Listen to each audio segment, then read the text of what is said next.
जय महाराष्ट्र। आज शिवसेना उद्धव बाळासाहेब ठाकरे सातारा जिल्हा यांच्या वतीनं या ठिकाणी पत्रकार परिषद आयोजित केली होती।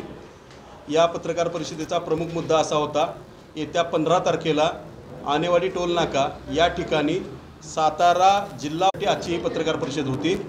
सातारकरांवरती अन्यायकारक पद्धतीनं टोल वसुली होते।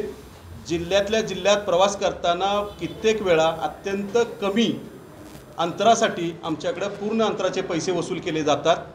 सातारमधून बाहेर पडल्यानंतर उजव्या बाजूला आम्ही कराडकडे जाऊ देत किंवा डाव्या बाजूला आम्ही वाईकडे जाऊ देत, दोन्ही बाजूला जाताना आम्हाला अन्यायकारक पद्धतीने टोल भरावे लागतात। हा कराडवासियांवरती सुद्धा अन्याय आहे, सातारावासियांवरती अन्याय आहे आणि जिल्ह्यातल्या इतर तालुकावासियांवरती मोठ्या स्वरूपातला अन्याय आहे। गेले कित्येक वर्ष झालं ही टोल वसुली सुरू आहे। अजून किती वर्ष सातारकरांना याला सामोरं जावं लागणार आहे याची माहिती नाही। दरवेळेस टोलची मुदत संपत आली की नवीन लेन सुरू करायच्या, हा एक नवीनच धंदा सातारा जिल्ह्यामध्ये सुरू झालेला आहे। हा धंदा बंद झाला पाहिजे। सातारा जिल्हावासियांना टोल माफी मिळालीच पाहिजे आणि त्यासाठी आम्ही शिवसेनेच्या वतीनं तीव्र आंदोलन करणार आहोत।